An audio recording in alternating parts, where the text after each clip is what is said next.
Hello, and welcome to the This Happened Today in History podcast. I am your host, Mr. Miller. This podcast will cover a number of topics that happened on this date in history. Please visit the podcast webpage at thishappenedtoday.buzzsprout.com. There you can download the notes page, which will help you organize the information as well as develop your own ideas on how these events change the world around us. If you're interested in hearing more, please consider subscribing so you will not miss out on what happens tomorrow in history. Today is June 11th. In 1979, John Wayne, an iconic American film actor famous for starring in countless westerns, died at the age of 72 after battling cancer for more than a decade. The actor was born Marion Morrison on May 26, 1907 in Winterset, Iowa, and moved as a child to Glendale, California. A football star at Glendale High School, he attended the University of Southern California on a scholarship but dropped after 2 years. After finding work as a movie studio laborer, Wayne befriended director John Ford, then a rising talent. His first acting jobs were bit parts in which he was credited as Duke Morrison, a childhood nickname derived from the name of his beloved pet dog. Wayne's first starring role came in 1930 with The Big Trail, a film directed by Roe Walsh. It was during this time that Marion Morrison became John Wayne, when director Walsh didn't think Marion was a good name for an actor playing a tough Western hero. Despite the lead actor's new name, however, the movie flopped. Throughout the 1930s, Wayne made a dozen of mediocre westerns. In them, he played various rough-and-tumble characters and occasionally appeared as Singing Sandy, a musical cowpoke a la Roy Rogers. In 1939, Wayne finally had his breakthrough when his old friend John Ford cast him as Ringo Kid in the Oscar-winning Stagecoach. Wayne went on to play larger-than-life heroes in dozens of movies and came to symbolize a type of rugged, strong, straight-shooting American man. John Ford directed Wayne in some of his best-known films, including Fort Apache, 1948, She Wore a Yellow Ribbon, 1949, Rio Grande, 1950, The Quiet Man in 52, and The Man Who Shot Liberty Valance in 1962. Off-screen, Wayne came to be known for his conservative political views. He produced, directed, and starred in The Alamo, 1960, and The Green Berets in 1968, both of which reflected his patriotic, conservative leanings. In 1969, he won an Oscar for his role as a drunken, one-eyed federal marshal named Rooster Cogburn in True Grit.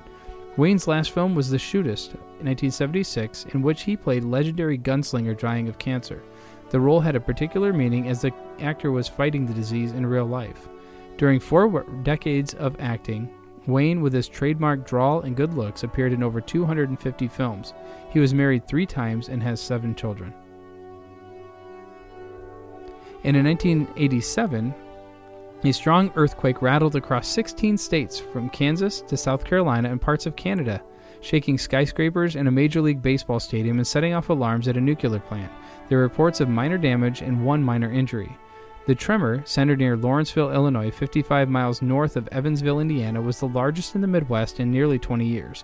It caved in a roof, broke windows, and cut telephone service in Illinois, shook patients in hospital beds in Iowa and West Virginia, and panicked students in an Indiana classroom. The National Earthquake Information Center in Golden, Colorado, said the quake occurred at 6:49 p.m. Central Daylight Time and registered 5.0 on the Richter scale. I think this will serve as a reminder that we do live in an area that can have earthquakes, said Greg Durham, a spokesman for the Illinois Emergency Service and Disaster Agency. A lot of people had their wits scared out of them. It gave me a real thrill, were some of the quotes. Reports of the quake quickly came in from Kansas, Missouri, Minnesota, Iowa, Illinois, Indiana, Ohio, Michigan, Wisconsin, Kentucky, Tennessee, West Virginia, Pennsylvania, North and South Carolina, as well as several cities in Ontario. It was scary, but I must admit it gave me a real thrill, said Becky Baker, a nursing supervisor at Home Hospital in Lafayette, Indiana. I didn't know what it was. I had never felt anything like that before. At Indiana Vocational Technical College in Indianapolis, several hundred students fled the 5-story building screaming, according to Andy Anderson, a security guard. Kathleen Jenkins, syndication manager for WFMT-FM on the 8th floor of 3 Illinois Center in downtown Chicago, said, I definitely felt the whole building move. People were running around thinking they flipped out. Tiger Stadium got the shakes as well. At Tiger Stadium in downtown Detroit, Kirk Gibson of the Detroit Tigers was at bat against the Milwaukee Brewers when the earthquake hit. You could look through the glass in front across to the other side of the press box and see kind of a shaking, said a spokesman for the Tigers, Craig Shea.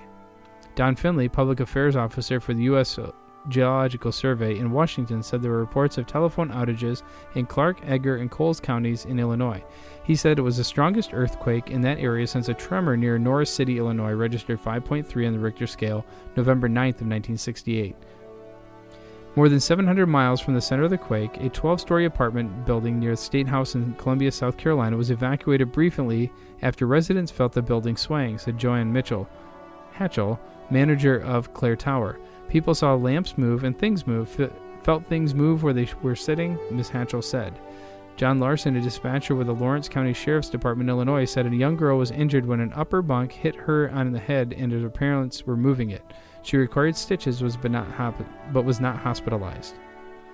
At the Prairie Island Nuclear Power Plant in Red Wing, Minnesota, the quake triggered seismic alarms, but no damage was immediately detected, a utility company spokesman said. The Richter scale is a measure of ground motion recorded on seismographs. An increase in 1 point represents a tenfold increase in the magnitude of a quake. An earthquake on a 5 Richter scale can cause considerable damage. And finally, in the spring of 2009, a novel influenza A H1N1 virus emerged. It was detected first in the United States and spread quickly across the United States and the world. This new H1N1 virus contained a unique combination of influenza genes not previously identified in animals or people. This virus was designated as influenza A H1N1 PDM09 virus.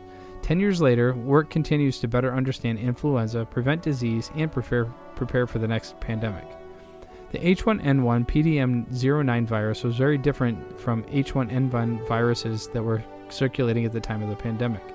Few young people had any existing immunity, as detected by antibody response to the H1N1 PDM09 virus, but nearly one-third of people over 60 had antibodies against this virus, likely from an exposure to an older H1N1 virus earlier in their lives. Since the H1N1 virus was different from circulating H1N1 viruses, vaccination with seasonal flu vaccines offered little cross-protection against the H1N1 PDM09 virus infection. While a monovalent H1N1 PDM09 vaccine was produced, it was not available in large quantities until late November, after the peak of the illness during the second wave had come and gone in the United States.